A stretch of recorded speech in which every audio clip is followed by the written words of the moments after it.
Notre série de l'été, maintenant, cette semaine, nous vous emmenons à la découverte des plus beaux châteaux de France. Aujourd'hui, direction le château de Pédesclos, à Pauillac, en Gironde, un château bâti en 1810, mais dont l'architecture a été récemment modernisée. Simon Ricotier, avec Éric Mizy.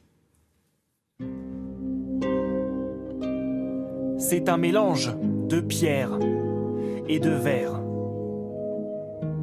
qui joue avec la lumière du soleil. Bienvenue au château Pédesclos. Alors comme vous voyez, c'est un château qui a beaucoup changé ces derniers temps. Une curiosité sans âge, au milieu des vignes du Médoc. Toute la partie en pierre en fait est la partie d'origine du château Pédesclos, qui a été créé en 1810 par Urbain Pierre Pédesclos. Donc l'idée c'était d'avoir beaucoup de transparence en fait pour être entouré des vignes. Une architecture audacieuse et un peu déroutante. En arrivant, ça m'a vraiment surprise, je pense comme tout le monde. Et plus je le vois, plus je trouve l'idée intéressante, quoi. On dirait qu'on a rajouté quelque chose autour du château initial et je trouve ça très joli et très moderne. Un écrin de verre, ajouté en 2012 au bâtiment d'origine plus classique. Le chai de pierre beige a lui aussi pris un coup de jeune. À la place, les nouveaux propriétaires ont installé une structure de verre et de bronze. Attention à la marche, ici, elle se voit pas beaucoup. À l'intérieur est caché le trésor du château.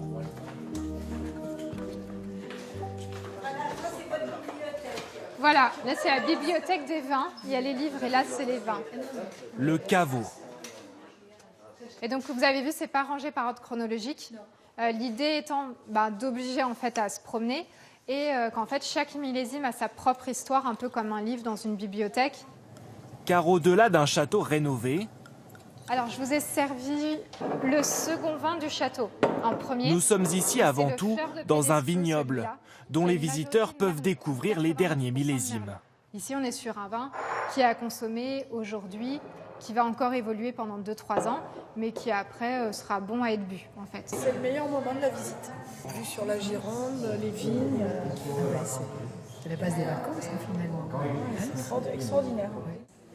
En 2009, c'est un riche homme d'affaires qui rachète ce château à 50 km de Bordeaux. Il en modernise l'intérieur, y installe des bureaux. Il hérite aussi d'un vaste domaine viticole. Aujourd'hui, on va effeuiller la seconde face. Donc vous faites bien attention à enlever les feuilles qui sont bien en dessous des grappes. L'investisseur replante 50 hectares de vignes.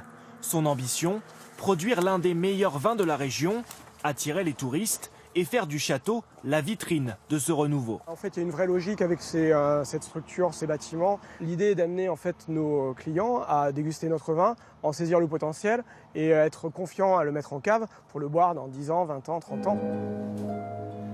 Chaque année, 180 000 bouteilles sont produites dans ces cuves ultra modernes, grâce à une technologie de pointe.